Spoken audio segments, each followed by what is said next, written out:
What's up, everybody, and welcome back to another episode of Blood on the Razor Wire TV, where we bring it to you real and we bring it to you raw.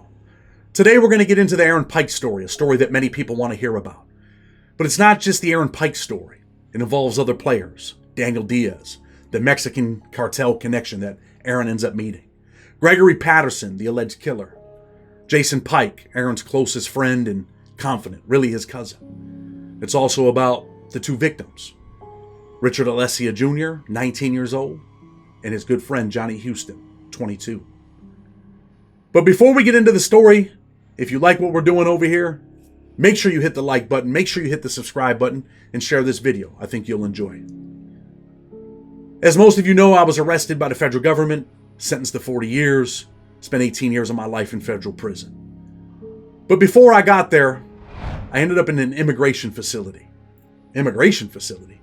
That's where they were housing us. Two people had escaped from our county jail, and they started sending us all over to the immigration facility in Batavia, New York. And I remember walking in there at night, about 7 o'clock at night, starving. They give me a tray. I sit down at this table. I'd already been in prison for about 9-10 months at the time. And this white dude approaches me. And I'll never forget it. Kind of stocky, real short hair, funny looking nose. And when he walks up, he goes, and I'm like, what the? He's like, what's up, man? My name's Aaron. Where you from? I said, man, I'm from Rochester. He said, you got a federal case or are you from another country? I said, no, I got a federal case. He's like, yeah, man, me too. He was kind of like the shot caller. Aaron had already been at this place for, I don't know, maybe 2 years, fighting his case. Introduces himself as if he's the shot caller for the white dudes. And immediately I start thinking that this is kind of like the prison movies, right? Where's all the guys with the shanks? Where's all the dangerous guys? But long story short, man, me and Aaron end up becoming good friends. Aaron's in the law library all the time. I start going to the law library. I'm fighting my case.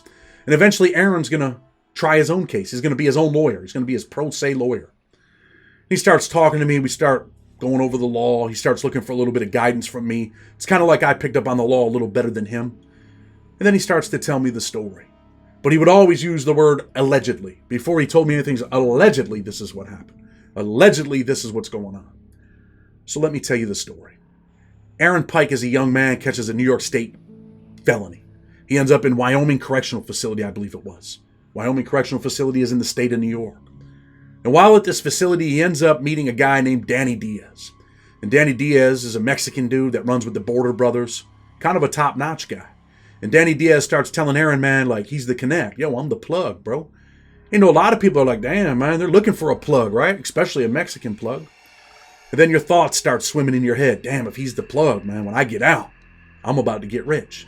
And that's what Aaron was thinking. At first, he didn't believe that Danny Diaz was the dude that he said he was. But he said, you know what? Why not? I'm going to help this cat out anyway. He did a little couple letters for him to get some detainers off of him that he had in New York State. Danny Diaz is actually from California, but in New York doing some things. Gets busted, catches that state bid. Aaron helps him out. They become friends. Danny Diaz goes to the work release program. Not long after, Aaron ends up at the work release program. And guess what? Danny Diaz is exactly who he says he is. He fills Aaron's head with dreams of big money, large amounts of drugs. They could start out with the weed. And if people are looking for that other stuff, back then, that crystal meth, he can send that over too. And that's what they begin to do. Danny Diaz is in California. Sometimes he's in Mexico. And he starts sending over shipments, right? Sending shipments to Aaron. At first, it's just light stuff. 5 pounds, 10 pounds. He's bubbling. He's getting that off. He's making a couple dollars. And then he starts putting a team together, which includes his cousin, Jason Pike. Some other people, Richard Alessia Jr., his father. And now, all of a sudden, Aaron Pike is the man in Jamestown, New York. He's that dude. He's got a kid named Gregory Patterson. Greg gets high. He does his thing. But he also is busting off a couple pounds here and there. And now Aaron's starting to grow. Richard Alessia Jr. is one of the main dudes. He's doing big numbers. He decides one day, you know what? I'm looking for a get-rich ticket real quick. This is what I'm going to do. He tells Aaron that he gets robbed. He's like, bro, you ain't going to believe this. We got robbed. And at the time, he says he gets robbed for 100 pounds of weed and $80,000.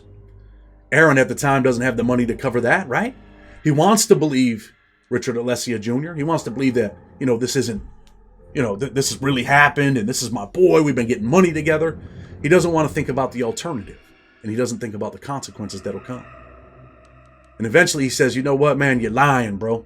I know that you didn't get robbed. He starts talking to other people, finding out what's going on. He didn't get robbed. Richard Alessia was trying to rob Danny Diaz and Aaron Pike.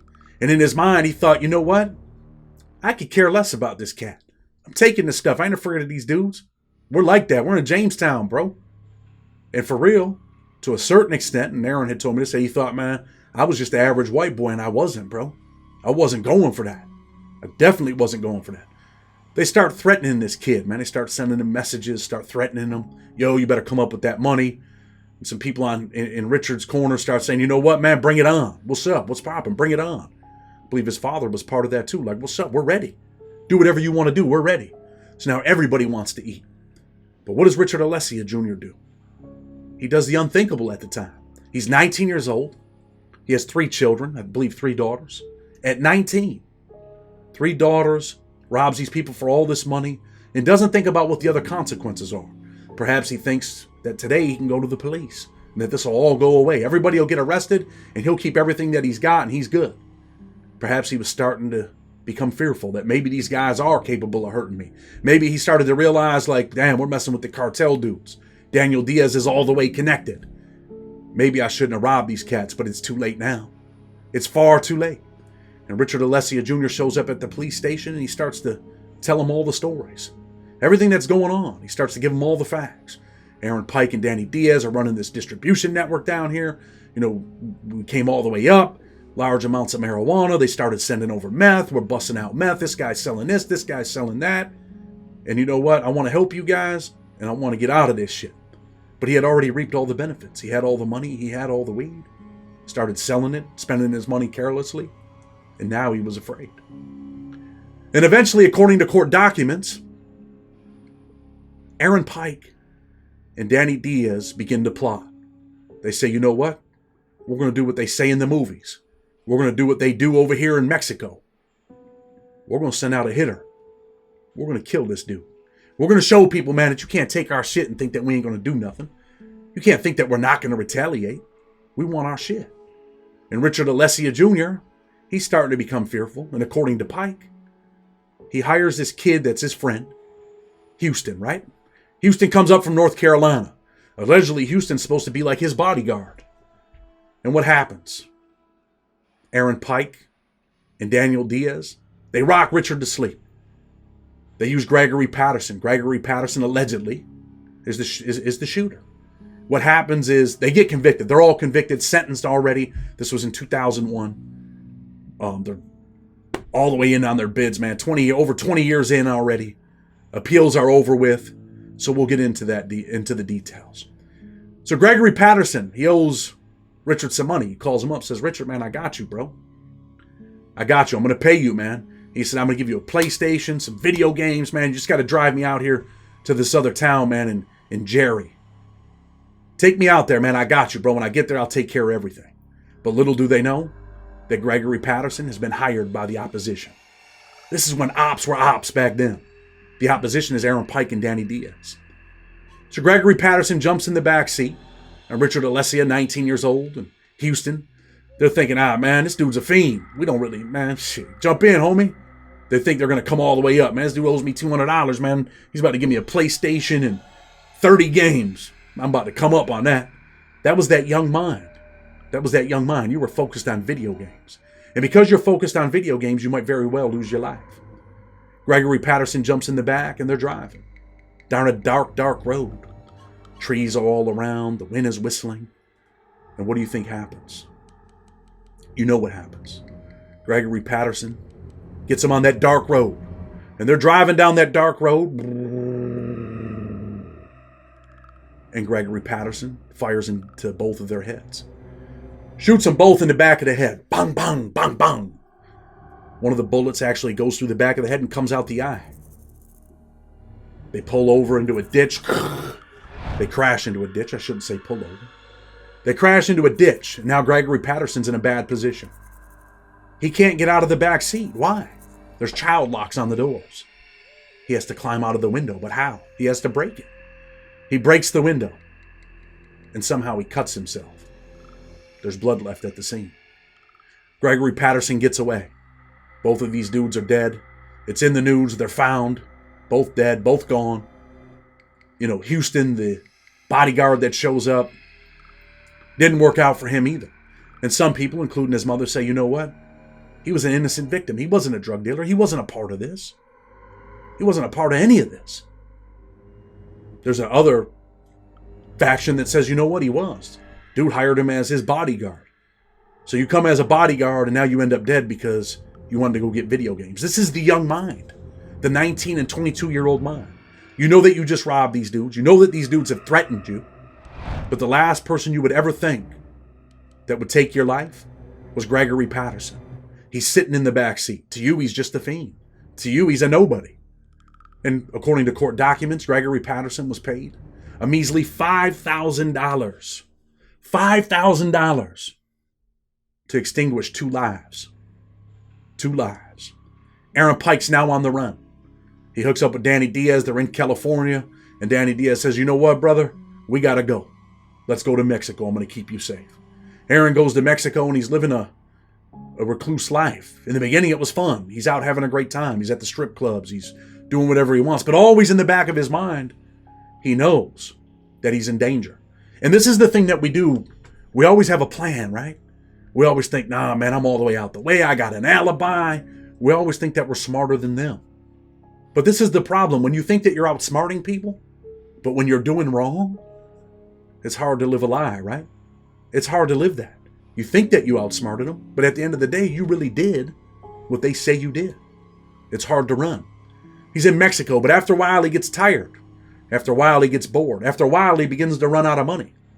After a while, him and Danny Diaz don't always see eye to eye. And what happens is he leaves. Aaron goes to North Carolina, goes to his brother's house. He's out there living with his brother, and he started working, doing some type of construction stuff. But eventually, they zero in on Aaron. Everybody's coming forward now. Girlfriends, people that were involved. When you got 2 murders, man, the investigation just ramps up. Just ramps up. Aaron can't hide. And eventually, he gets arrested. They catch him in North Carolina. He gets an 056 number. And they ship him back to New York. Before long, he's in a state court in New York for 2 murder charges. And then he's also in federal court. He's in federal court with a conspiracy charge. They don't really charge him with the murders in federal court. But what they do is they charge him with the drug conspiracy. And then they cross-reference when it's time to get sentenced. And then they say, you were involved with these 2 murders. And when we add all these extra points on the point scale, what happens is you go to prison for the rest of your life. But that wasn't how they were talking at first. They were talking about the death penalty. And I remember this vividly. My mother came to visit me at this immigration facility. I was in a booth talking to her. Aaron was in the booth right next door. We're on a telephone. There's a piece of glass in between us. There's a concrete wall right here. It's a concrete wall, but thin, like plaster, and you can hear through it. And I remember Aaron Pike's mother telling him, they're going to give you the death penalty. Don't do this to us. And she started to cry, started to whimper. And then you heard in his voice, Mom, I'm going to do everything I can. I'm going to be okay, Mom. And my mother was on the other side. She said, you know him? And I said, yeah, he's my good buddy. And my mother said, oh, thank God you're not in that position. I don't know what I would do. So think about that for a minute. He's on the phone. His mother's telling him one thing. And in his mind, he knows that he's in trouble. He's hit. And eventually they take him to federal court. They take Aaron to federal court and they start offering pleas. If everybody here pleads guilty, everybody gets 30 years or 35 years. And it also takes care of the murders in the state. Everything goes away. You get 35 years. You came to jail when you were 27. You know what? 30, you would be 57 with the good time. You'd be about 52 years old, 53 years old with good time when you get out of prison. Do you guys want to take it? And guess who objects? Danny Diaz. Danny Diaz says, no, I'm not taking that. Aaron, don't take that, man. We're going to trial. We ain't taking no plea deal.